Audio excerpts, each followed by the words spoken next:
ফরাক্কা ধুলিয়ান সুতি লোকসভা ইলেকশনে মালদার সাথে পড়ে, আর বিধানসভা নির্বাচনে মুর্শিদাবাদ জেলার মধ্যে পড়ে।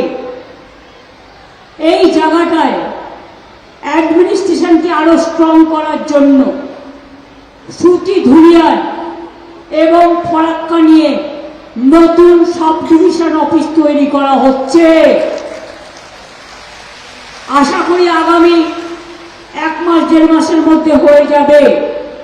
তাহলে আপনাদের কষ্ট করে আর দূরে যেতে হবে না, বাড়ির কাছাকাছি সুতি ধুলিয়ান এবং ফরাক্কার মধ্যবর্তী কোনো স্থানে এই সাব ডিভিশন অফিস তৈরি হবে। আমি আপনাদের বলি, আমরা দীঘায় জগন্নাথ ধাম তৈরি করেছি, মুর্শিদাবাদেও অনেক কাজ হয়েছে।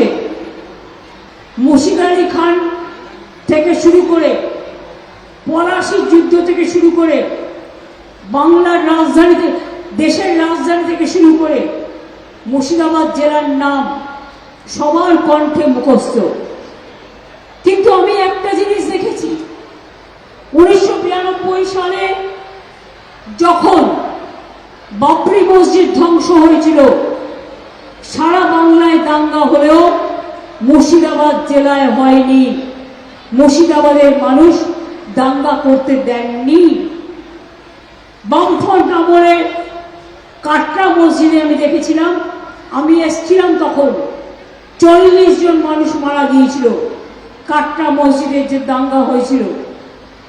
আমি আপনাদের কাছে একটা অনুরোধ করব, আপনারা তো নিশ্চয়ই চান না আমি আপনাদের মাথার উপরে যখন আছি, নয় আপনাদের পায়ের নিচেও আছি। মানুষের পায়ের নিচে থাকাটা গর্ব। যারা মানুষের কাজ করে, কোনো কাজই ছোট নয়, সব কাজই বড়। যে মা বোনেরা আমার ঘর সংসারের কাজ করে, ছেলে মেয়ে মানুষ করে, বাইরে কাজ করে, ভাই বোনদের রক্ষা করে, শ্রমিক কৃষককে মর্যাদা দেয়, মনে রাখবেন তারাও কিন্তু আমাদের গর্ব। তাই আমি আপনাদের বলবো, প্লিজ দয়া করে বিজেপির কথা শুনে বা আর কোন ধর্মীয় সংগঠনের মৌলবাদীদের কথা শুনে কোনো পরিচিত হবেন না, কোনো ভাগাভাগি করবেন না, মানুষে মানুষে ভাগ করবেন না। আপনারা যদি মানুষে মানুষে ভাগ করে, তার থেকে আমাকে আমার গলাটা আমার হৃদয় থেকে বাদ দিয়ে দিন, আমি সবচেয়ে খুশি হব। আমি আমার চোখের সামনে কোনো দাঙ্গা দেখতে চাই না। আমি দাঙ্গার বিরুদ্ধে। আপনারা যদি কেউ দাঙ্গা করেন, আপনারা মানুষ দাঙ্গা করে না, দাঙ্গাকারীদের বাইরে থেকে পরিকল্পনা করে নিয়ে আসা হয়, আর তখন আপনারা প্ররোচনায় পা দিয়ে দেন কেউ কেউ। প্লিজ দয়া করে দেবেন না।